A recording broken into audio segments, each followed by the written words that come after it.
Picture this. Lives changed forever. Picture this. Young life is the adventure of a lifetime. A life full of memories of inexplicable joy captured in these printed moments. But what you don't see is the journey it takes to get there. Leaders investing their lives, relentlessly pursuing relationships, regardless of rejection, carrying light into darkness. I guess the way I spend my time with kids is by going to the school, picking them up after school, taking them to coffee. We meet before school, go to Chick-fil-A. It's going to football games and basketball games. And the kids that I already know, they just light up because they're so excited that someone's there to support them. And then the ones that I don't know are totally confused as to why some 25-year-old is talking to them and is at their chorus concert. I think being in high school, there's a lot of external pressure. You're taught to deal with that external pressure by displaying strength and perfection. You go to schools where it's not okay to be weak. It's not okay to be imperfect.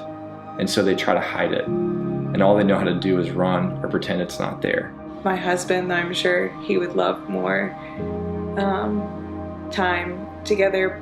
He completely gets that and supports that and wants that for me and my girls. And I think it just gives us a different perspective on life to have that be a part of what we're doing. Too many high school guys to count that I've met who have parents who are divorced and don't really have relationships with their fathers. And on the inside, they're incredibly lonely. The thing we're supposed to have with Jesus, the thing that he offers supremely, is relationship. And I think the best thing that we can do is put relationships on display for high school kids to see. So being an artist, I have more freedom in my schedule than maybe your average job. I try to keep a pretty 9-to-5 schedule, but the best part is kids can come hang out with me in my studio. And so I love telling them after school to come hang out here. It's a great spot for them to just hang out and be together.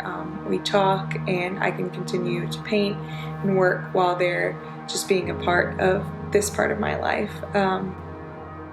For me, if I decided to hang out with friends or my husband or just lay around, it would change one evening for me.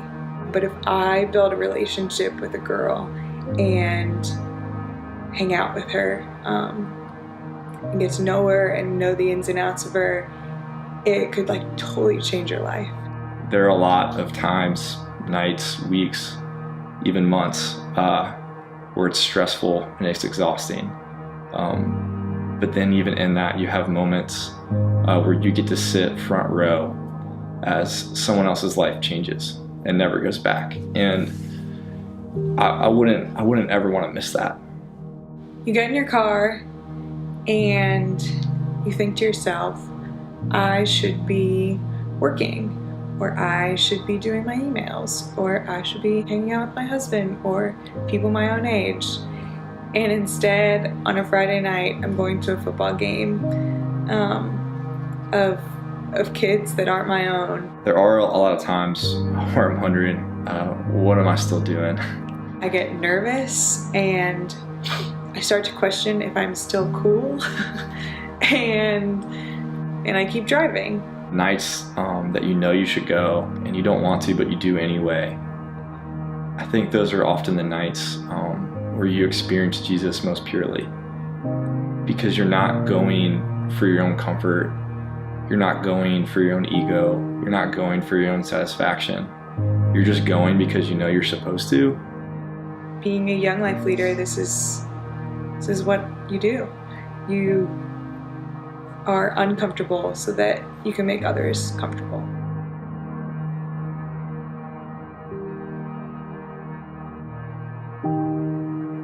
Picture this. In Charleston Young Life, we believe kids in who they are becoming, that they are more than the sum of their behavior and past. we step into the mess and brokenness of life so that we may carry them to the one who can heal. And regardless of how hard, we will keep going back. We will go no matter what. Now picture you going with us.